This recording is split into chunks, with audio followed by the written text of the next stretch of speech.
أعوذ بالله السميع العليم من الشيطان الرجيم بسم الله الرحمن الرحيم الحمد لله والصلاة والسلام على أشرف الأنبياء والمرسلين وعلى آله وأصحابه أجمعين أما بعد.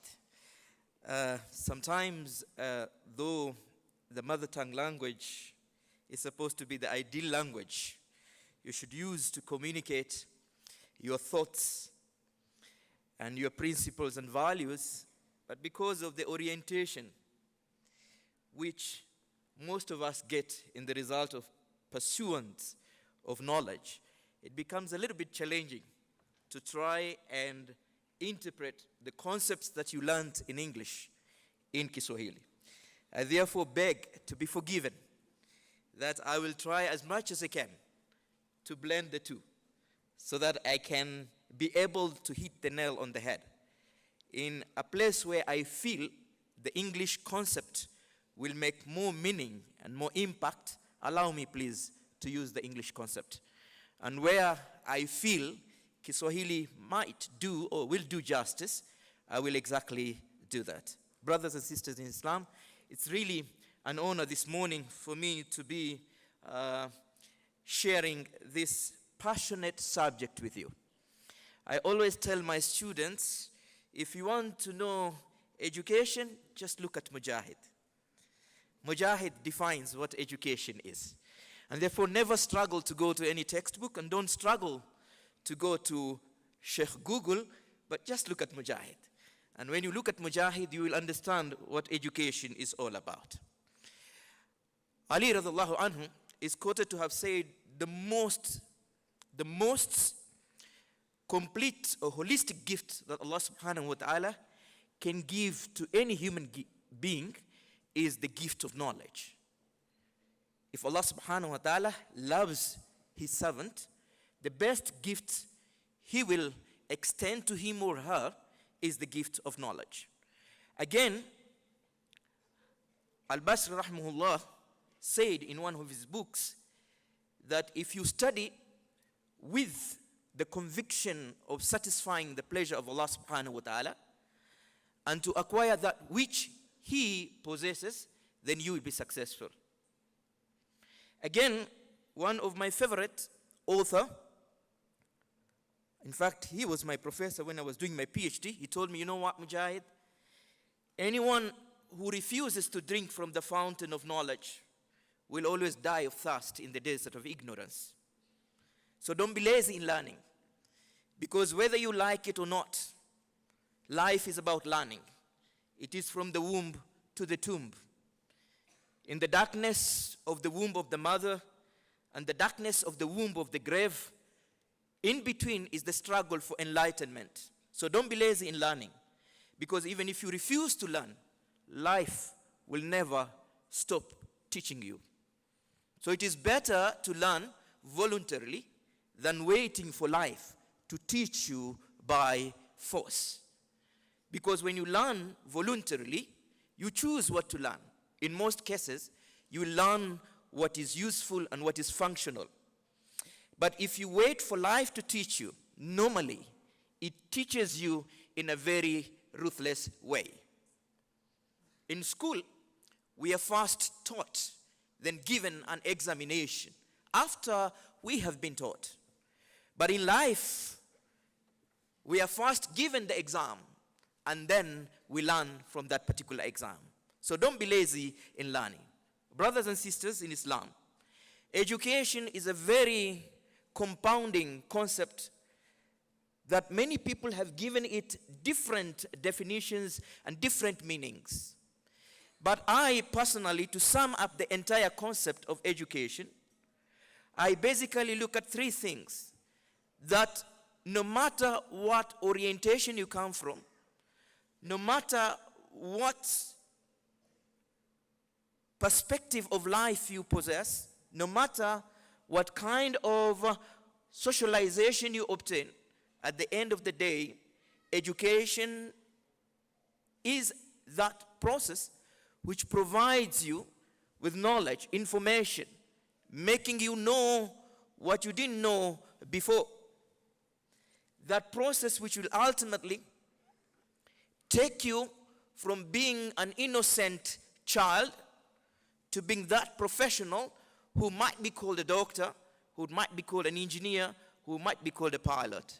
It is that process which ultimately provides you with that ocean of knowledge that could make you see your end in the endeavor of your living. So the number one objective of an education is to provide you knowledge, relevant knowledge, knowledge that will ultimately make you live in this world with a lot of satisfaction and leads you to the next world with a lot of completion. Education also, no matter how it is defined, at the end of the day, it is that process which will ultimately provide you with the skills of living, learning how to live. And this is something we need to understand this morning. Like any other thing which is worthy doing in life, education is that thing which ultimately establishes the cornerstone that helps you to determine the kind of life you will live in this world and in the hereafter. So those are the skills of living, the skills of understanding yourself, the skills of understanding other people, the skills of interaction, the skills of decision making, the skills of problem solving, the skills of thinking. And that is education. And ultimately, education is responsible for crafting the mindset you will have as an individual. My dear brothers and sisters in Islam, it is not about abilities that we become who we become in life. We become who we become in life as a result of the attitude that makes our mindset. You are who you are because that is how you think you are. Success in life never comes as a destination. Success is that process which is built by habituation. The things you do every day ultimately makes you the person you become in your life. Ladies and gentlemen, therefore, one can therefore conclude by saying, education is a process of acculturation. I was listening to Dr. Bilal Philip last night to see if I could massage my presentation and make it better when he was talking about Islamic education. And according to him, he defined education as a process of socialization.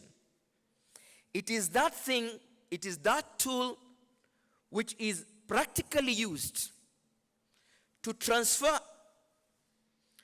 the traditions, the cultures, the values, the moral principles from one generation to the other.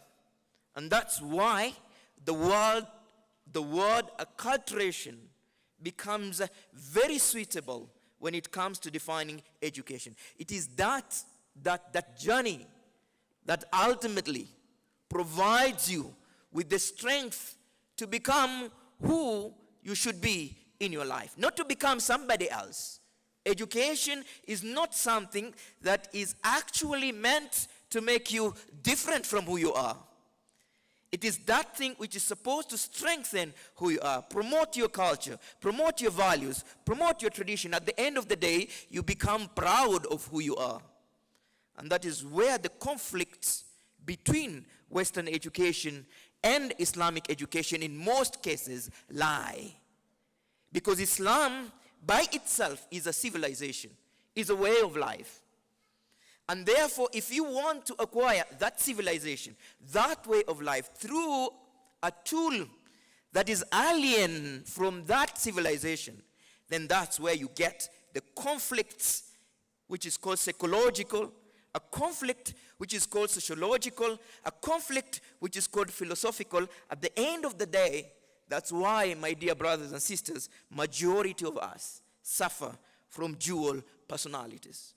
Dual personalities in the sense that because of the compartmentalization of knowledge, by calling it secular and religious knowledge, we grow up with that socialization, believing that there are certain things that are Islamic and there are certain things that are secular.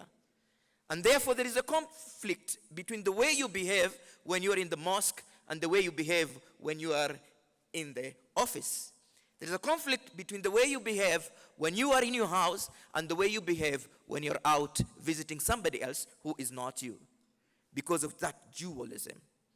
My dear brothers and sisters, in the conference of 1979, which a number of Muslim educationists met to brainstorm on a very critical issue that by then was like eating the mind of every reasonable individual.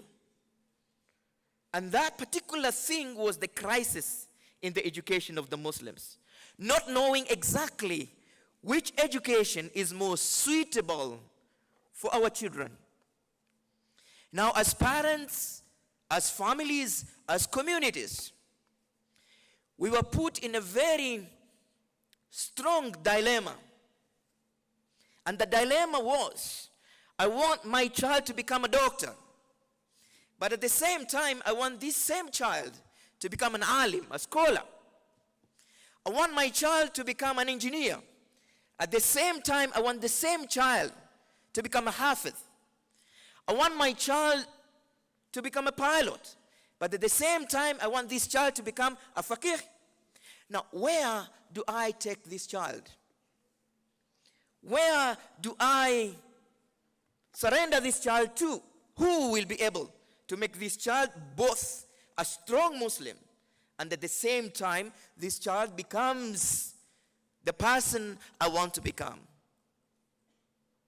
My dear brothers and sisters, Islam, or the Muslim educationists, have pegged the philosophy and the practices of Islam in the field of education on three principles.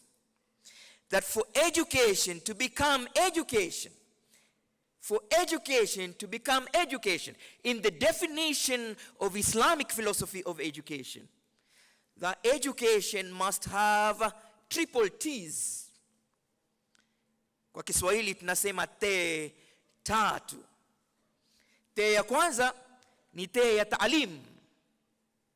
Ta'lim is that education should provide you with the knowledge which you need for you to become functional in your life. At the end of the day, the education should provide you with the ability to live effectively in your own life, should provide you with the information that will help you become useful in your own life, useful in your society, and useful within the ummah and the global perspective. Without that T, without that T, then that education is not education. The second T is the T of tarbiyah. And no wonder in Arabic language, education is referred as tarbiyah. That means education should be able to provide you with the opportunity to move from that young individual to that character, to that personality that will be celebrated within the principles of Allah subhanahu wa ta'ala and the teaching of Rasulullah sallallahu alaihi wasallam. That means, therefore, putting it in line with the root word that ultimately gives us the noun education, that is educare, which its root is Greek language, is the process of character building.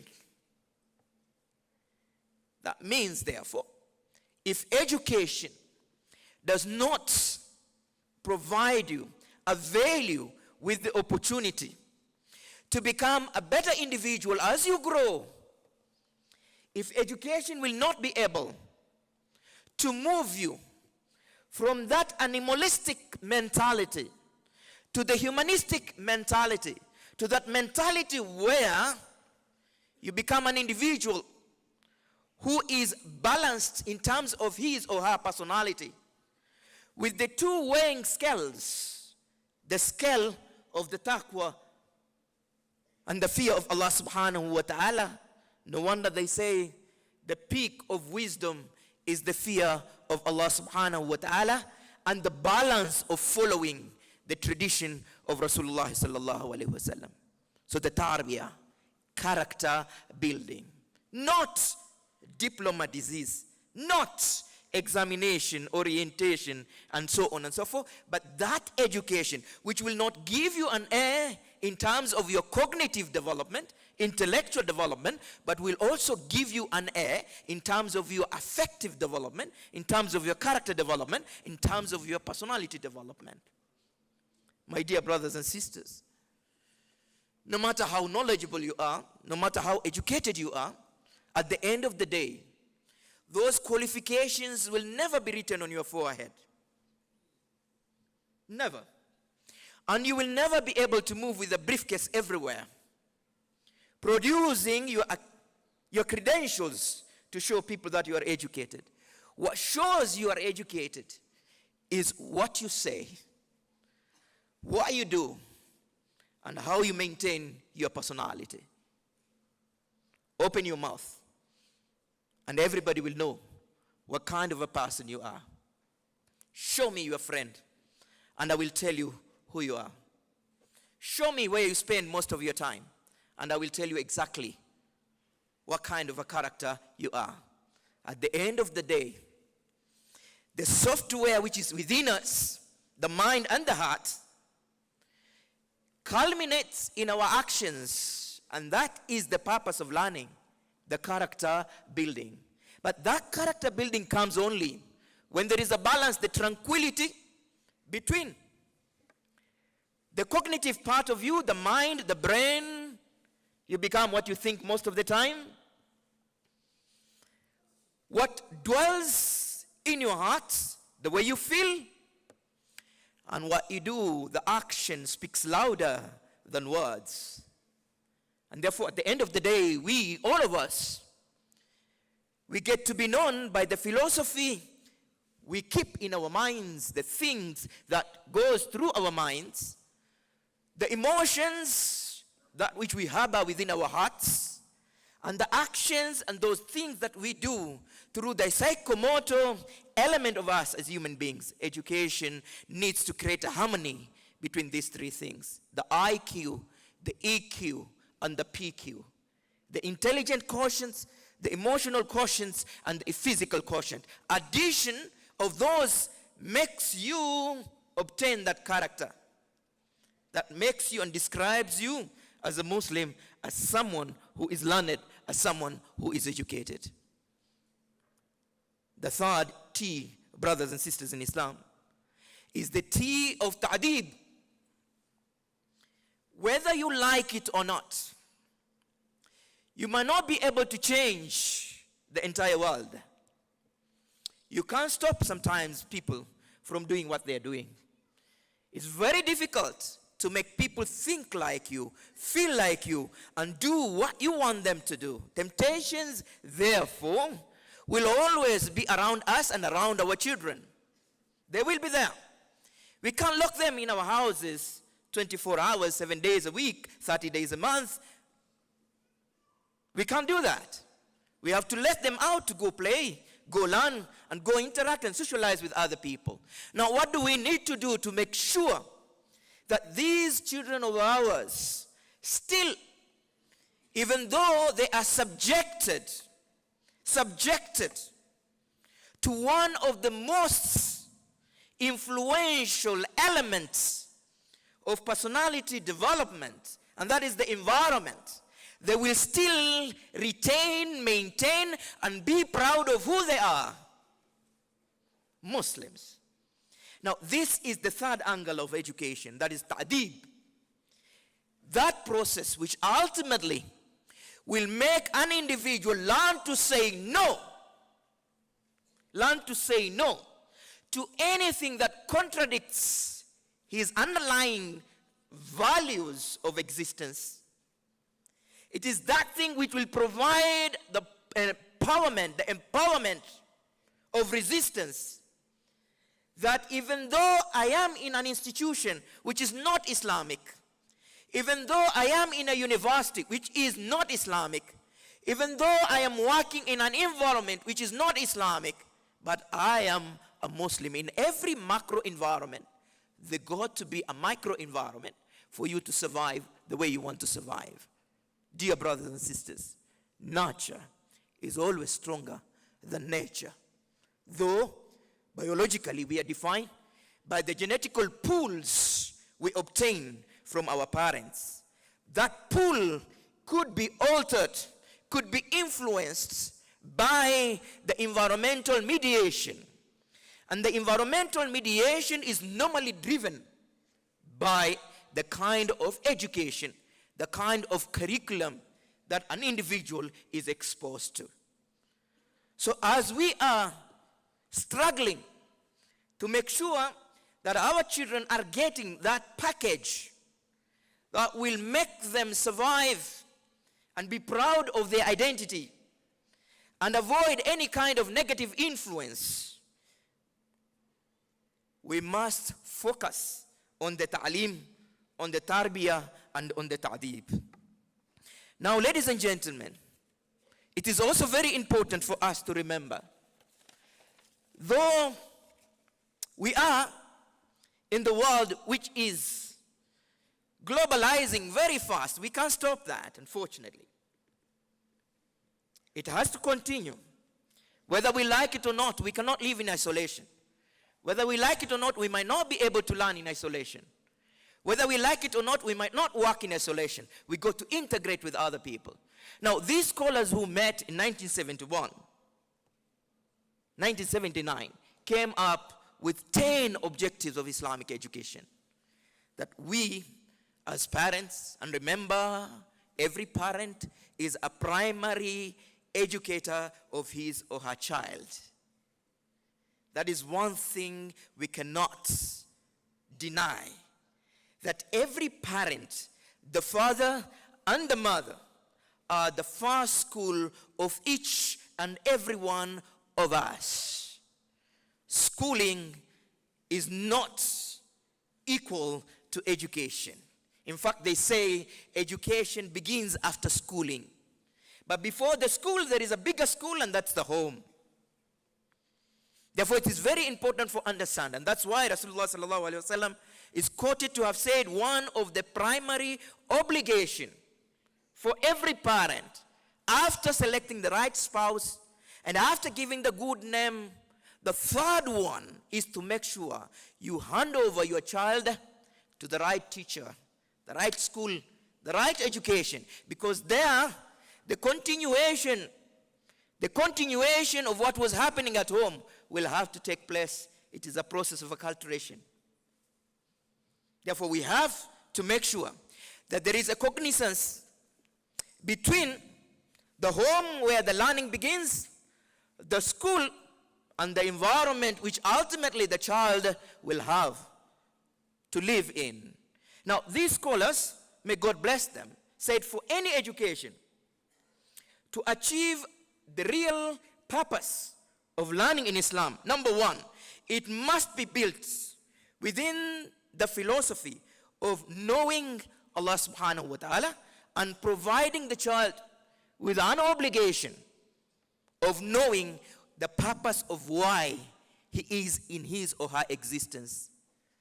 They say, my brothers and sisters, the purpose of living is living a purposeful life.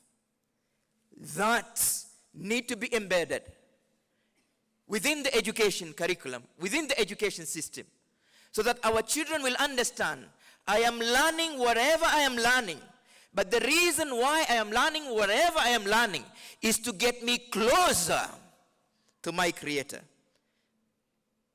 Because Allah subhanahu wa ta'ala says it categorically, I never created men and jinns except for the purpose of worshipping me. Therefore, that element of the child understanding that this education I am pursuing, and by the way, brothers and sisters, in my philosophical understanding, I always say, pursuit is better than results. What is important is that pursuit, that struggle of learning, which makes you, not the results. What makes you, what builds you, what cultivates you is that pursuit, is that struggle you go through in the process of learning. So one objective, which is number one objective, is to enable the learner, the student, to understand that I am learning not because I want a certificate and get a good job and make good money. I am learning because this is an obligation. This is an obligation on me. And this is easily seen by what Allah subhanahu wa ta'ala revealed to our beloved Prophet Muhammad sallallahu alayhi wa sallam. Sallu ala nabi. بعد أعوذ بالله من الشيطان الرجيم. اقرأ باسم ربك الذي خلق الإنسان من علق. اقرأ وربك الأكرم الذي علم بالقلم علم الإنسان ما لم يعلم. For those who are learned in Arabic language more than me, I believe they will agree with me. That term, if you are to define it linguistically, it's fi'lul amr. And if you are to look at it from the English perspective, it is a commanding verb. Where there is a commanding verb, it is an explanation that you have no choice. It's not a matter of choice, it's a matter of a must. Pursuant, acquisition of knowledge is not a choice for a believer, it's a must. And to kind of reinforce this, make it more clearer, elaborate it further, Rasulullah sallallahu alaihi wasallam is quoted to have said, "Talab al-ilman faridu ala kulli Muslim," is farad. And with the little knowledge I have on usulul fiqh, is when something is farad, when you do get thawab, and when you don't do, you get sins. The little understanding I have. And therefore, for any Muslim who is out in pursuing knowledge, in struggling to learn, in struggling to acquire one form of knowledge or another, the person is on an act of ibadah.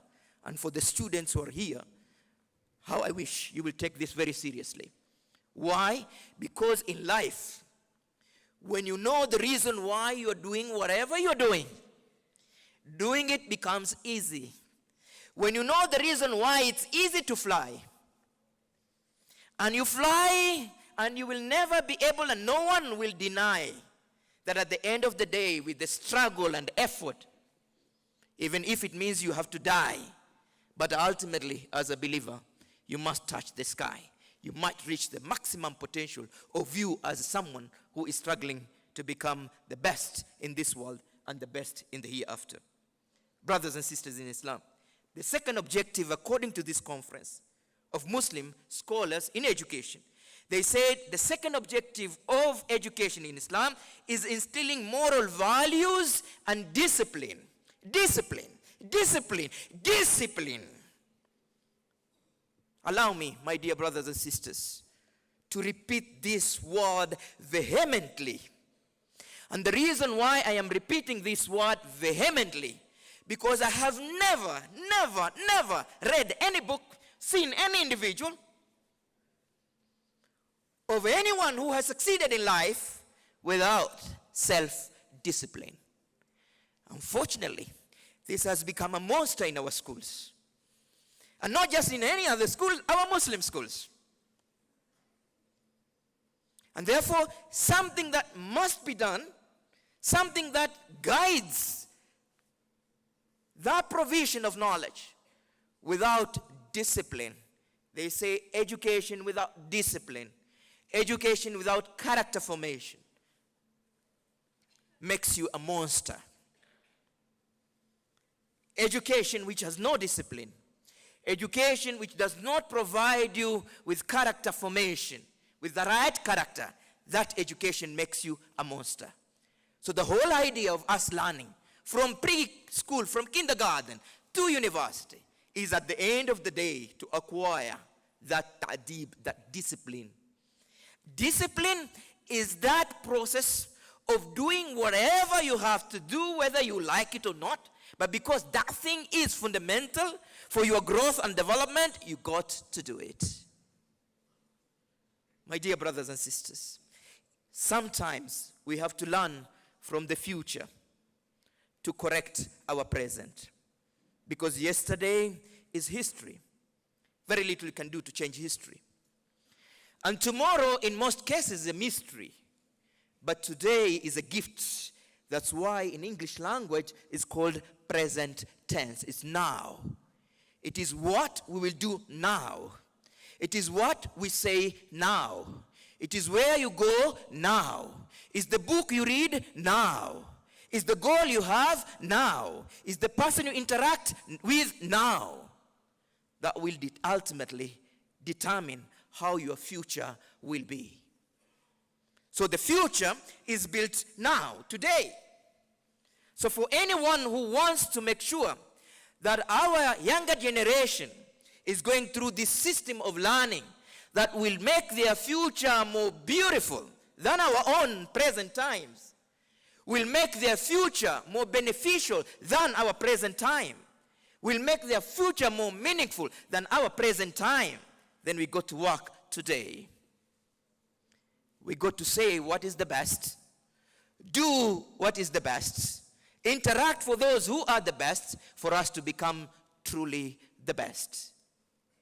The third objective, in the interest of time, my dear brothers and sisters, is that education should enable the learner to grow in a holistical way, in a total way. You become a total individual.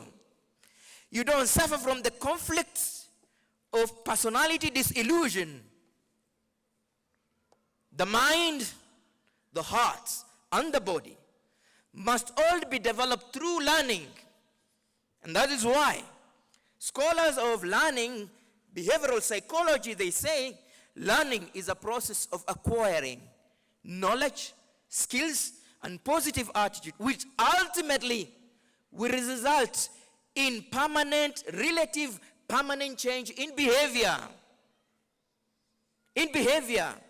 So whatever you're doing, whatever course you're taking, whichever school you're learning, at the end of the day, you should remember, you need to balance yourself.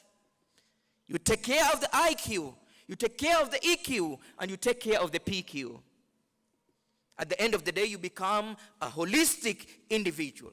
You become an individual who is exposed to the blended curriculum which is more suitable for us as Muslims. And that is the curriculum which provides experiences that will ultimately make us live in this world in a very functional way and bless us with the mercy of Allah subhanahu wa ta'ala so that we enter Jannah. May Allah subhanahu wa ta'ala grant all of us Jannah. And that's why the scholars of Islam in education, they say in Islam, education is categorized into two. Ulumul aqliyah wa ulumul ruhiyah.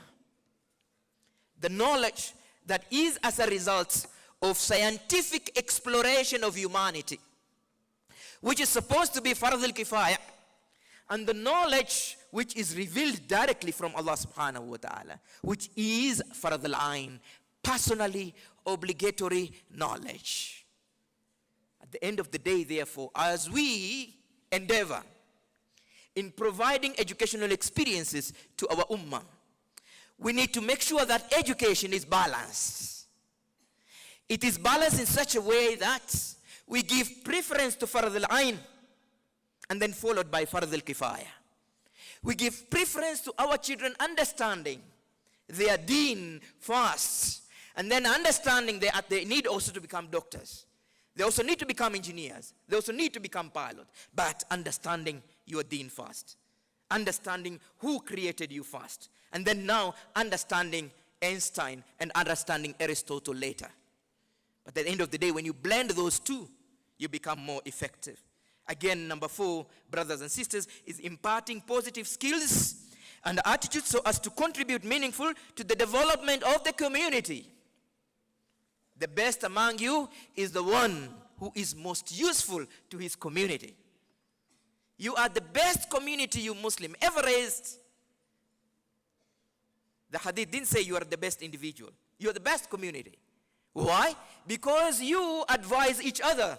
You guide each other, you support each other in knowing what is right and what is wrong. That's why you're the best. You are the best because you take time. You invest efforts to make sure your community is purified from every interpolation and every indoctrination which is negative. And the generations are prepared carefully so that they become better and better generations in the future. Again, sustaining and spreading the teachings of Islam. The best among you is the one who learns the Quran and then teaches it to other people. The best among you is the one who is educated, and from his education other people benefit and they learn from him, becomes the source. The whole world is cursed. And among the people who are not cursed in this world are those who are teaching and those who are learning. It's beautiful. That if you don't want to be in that category of cursed individuals, then make sure you are either teaching or you're learning.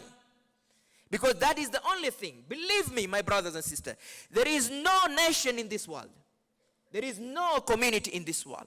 There is no family in this world. And there is no individual in this world who is developed holistically without education. It is the only language that each and every one of us can easily speak, no matter what cultural orientation you come from. It's the only thing that ultimately will make the son, the daughter of a poor man, of a peasant farmer, become a CEO of a multinational company. It's the only thing that ultimately brings and breaks all the barriers that are cultural, that are ethnical, that are religious, that is caused by education. So it's very important for us to understand that at the end of the day we have an obligation as an ummah to make sure that the education that we are providing to our younger generation is the education that will make them doctors, that will help a poor woman who wants to put to bed, but she doesn't have deposits to give. It is the education that will make that lawyer who knows very well that this old man is going to lose his land if there's no one to defend him and he has no money to pay. It is that education that will make you ultimately realize you are a nurse and someone is really in pain but has no money to deposit, but you still treat that person. That is the education that is called Islamic education, that gives you a moral and communal obligation that you are learning not because you want to become a selfish individual. You are learning because you want to become a useful individual to your society, to your community, and to the entire ummah. And that's the meaning of education at the end of the day. It's not the diploma disease that each and every one of us today is struggling to acquire. It's not that disease.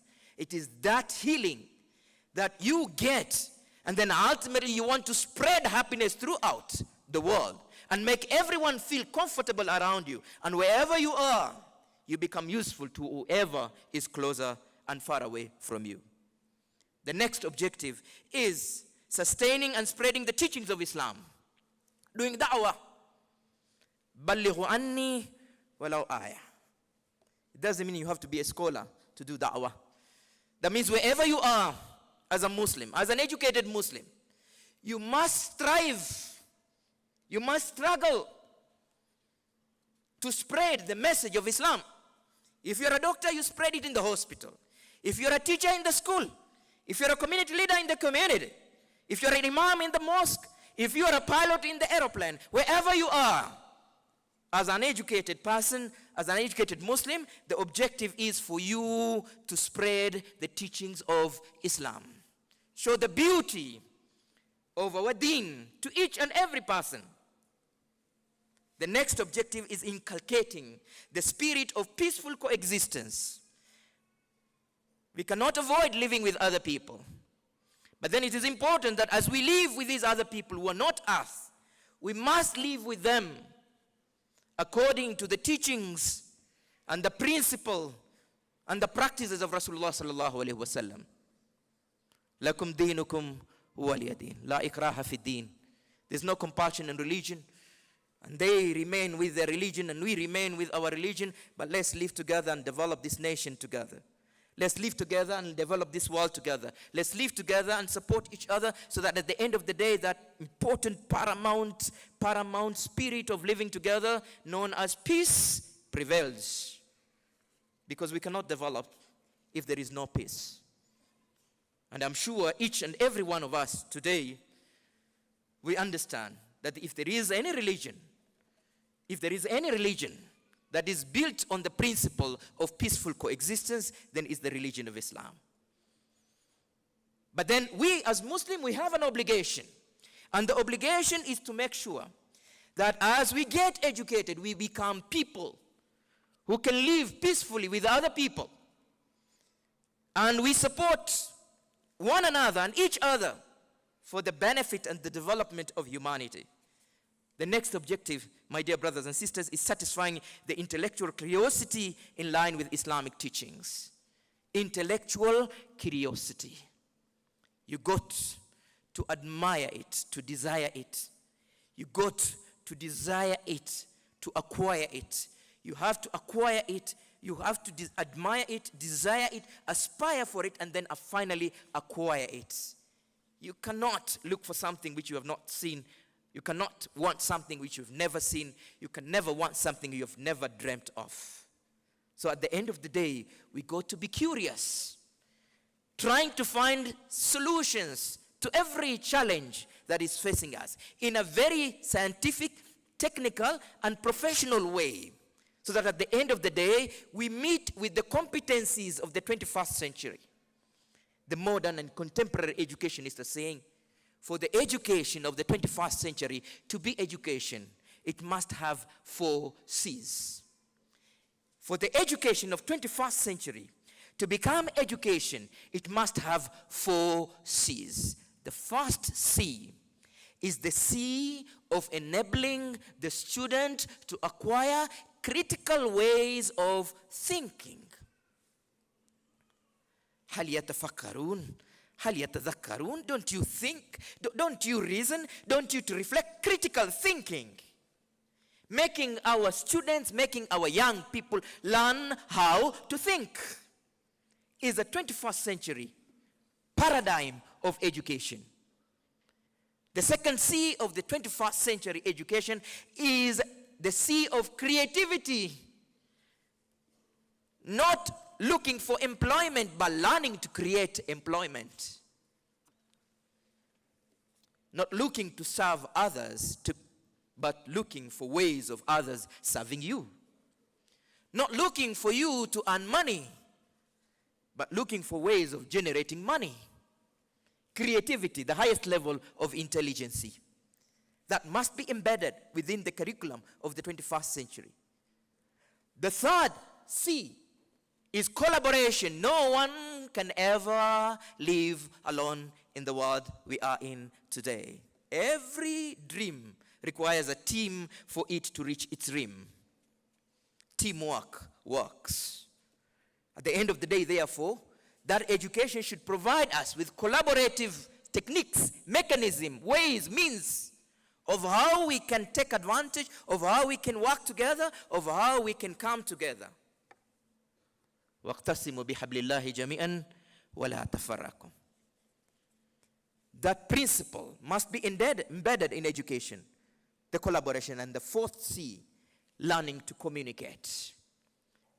Communication. So when you look at the 4 C's of education in the 21st century, and you look at the objectives of Islamic education, I want to agree that there is a very strong connection between the two principles that are within the educational fraternity. And the last objective, my brothers and sisters, in the interest of time, is imparting skills that enables individual cope with the challenges of changing world while maintaining their Islamic heritage. Facing the challenges of the global menace, the global pressure, but still maintain your Islamic heritage. My dear brothers and sisters, though this is what is education in Islam, in our society today, we have so many challenges that you and me need to take keen interest, focus on them, so that we can minimize whatever pitfalls that are within our educational system. And one of these things is the curriculum, dualism of curriculum. What do we do with this? so that at the end of the day, our children are getting the right holistic curriculum.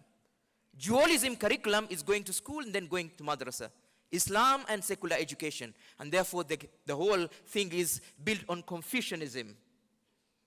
Number 2 is habit and character of feeling inferiority, which in most cases, the conflict between those who are learned through the Islamic system of education, the madrasa system, and those who are learned through the Western and the school system, and then at the end of the day, each group thinking I am better than the other.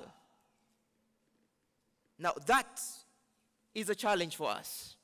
How do we build that gap so that the madrasa and the school and those who graduate from the madrasa system and the kuliya and those who are graduating from the university at the end of the day have the same competitiveness. And they look at each other as brothers in Islam.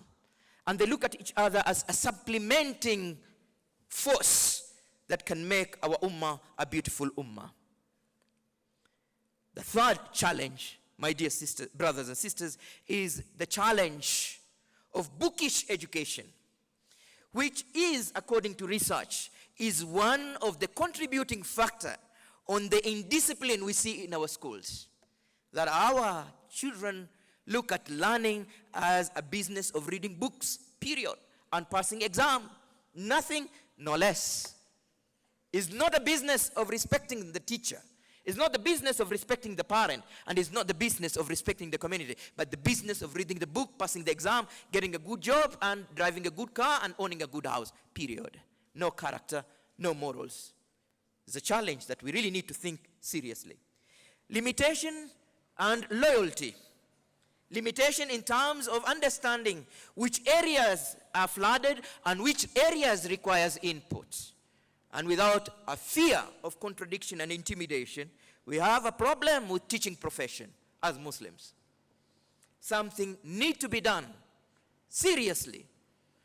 A very radical surgery in terms of making our children fall in love with teaching, so that we do not become victims of circumstances every time. And we do not become victims and influence of other people's traits and thinking. It's beautiful. Believe me, it's beautiful. It's beyond any philosophical definition in education when a Muslim teaches a Muslim. Because education doesn't end with what we say. Education is to do with you, the whole you as a teacher. Your mannerism, your dressing, your character, your attitude, your attributes, all that you carry to the class. Now, if we Muslims don't have our own teachers, it's not bad to be taught by other people, but then you should also think, what influence do those people bring into the class?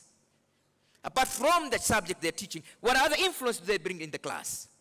And then what is this going to impart on our children? That is really a crisis for us. In fact, it should be declared as a state of emergency in the Muslim Ummah. We must produce our own teachers. We must. You know, sometimes some of us who run schools, and you're busy looking for a Muslim principal, and it's like you're looking for diamond. And you're busy looking for a mathematics Muslim teacher, you're looking for gold. Very difficult to get one. And if you get one, you might end up regretting why you even got him. Why the ethics of teaching and learning, the desire to teach and learn, those who are there are teachers by mistake. They're not teachers by choice. And therefore, the patience of teaching is not there. So this is a crisis in our education as Muslim, particularly in Kenya and everywhere, unfortunately. We as Muslims hate teaching. And if we hate teaching, education is about the book, the school, the teacher, and the student. If one angle is missing, how can we provide Islamic education? How? The most fundamental angle is missing, the source. The murabbi, the one who will build the character, is not there. Now you find even in our own girls' schools, the models, the characters, the role models are not there. Now this is a crisis. You and me need to think very seriously and see what should we do to make sure we get as many teachers as possible from our communities. And then the next problem is association and accommodation, in terms of you as a Muslim parent being in a dilemma between choosing between Alliance Girls, Precious Blood, and Nairobi Muslim Academy, and Wami Girls High School, and Tawhid Girls High School. Where do I take my child to? Okay, now let us see how many A's were there in Alliance Precious Blood. Oh, it has more A's than Nairobi Muslim Academy, than Tawhid Girls High School. That is where the probability of my girl getting more A's lies. Then you take your child knowing that the environment there is not Islamic. The environment there does not suit Islamic culture, Islamic values, and Islamic principle. And then you say, I can compromise 4 years for my girl not to wear hijab. But what I want is an A, because I have a dream for my girl to become a medical doctor. And this dream can only be fulfilled by by Alliance Girls High School. Now you're not thinking about the true objective of education in Islam. You're looking at the bookish education, the diploma disease, the education that is not built within the principle. This is really a big challenge. Our schools will not be good schools if we are sending our students to other schools. Our best brains are going to other schools. Now, how do you expect our schools to reach that level where we can call them really competitive, more than national schools? We have to take our children to our own schools, so that those brains can make. Schools are made by the learners, the students, the quality, the entry behavior, and the teachers, and whatever is there. At the end of the day, you will reach where others are. And at the end of the day, we will be proud of our schools that, yes. But if all the entire cream of the Muslim society goes to other schools which are not ours, and then those who are left will keep on struggling, whoever will get the share of whoever is there, and then at the end of the day, how do you compare? How do you determine the performance? So that's really a challenge you and me need to think so much. The excitement and the enthusiasm. My dear brothers and sisters, you will all agree with me. These days, if you're a parent, or if you're like me, a teacher, or if you are like me, someone who is running a school, when you are in school, it's like you who is learning, not the student. It's like you who wants the performance, not the students. It is like you who is in the class, not the students. The excitement, the enthusiasm. And one of the things that will ultimately lead to the downfall of this ummah is the disappearing desire for learning among our young people. The curiosity, the excitement of learning. That thing is going away very, very fast. And if we do not take a deliberate, a determinant effort to come up with the intervention, we'll have a big problem. And finally, the standards and the societal expectation need to be considered. What is the recommendation, my dear brothers and sisters? We need to struggle the way we have started in establishing our own Islamic institution, but then make sure they have the quality, because we are not competing with ourselves. We are competing with other people. Whether we want to succeed or not, other people are succeeding. Whether we want to learn or not, other people are learning. Whether we are growing or not, other people are growing. Whether we are establishing learning institutions or not, other people we cannot stop them. Therefore, we have to meet the pace that will give us that strength to be at the competitive level with other people when it comes to education. Insisting of strict adherence to the educational policies of this country. Because thank God, the Constitution and the policies of education in this country are not discriminating against Muslims. But now the implementers of those policies are making their own interpretation. And therefore, sometimes it affects our children negatively. We need to stand up and say, no, if the policy says you cannot discriminate between the attire of a Muslim student and another, you have to, whether it is this school or that school, this is in a constitution, respecting other people's faith, cultures, tradition, we have to. If you have a population of Muslim, there has to be a place. Those policies must be reinforced so that our children are not disadvantaged when it comes to the tarbiyah, when it comes to ta'deeb, even if they are in other learning institutions.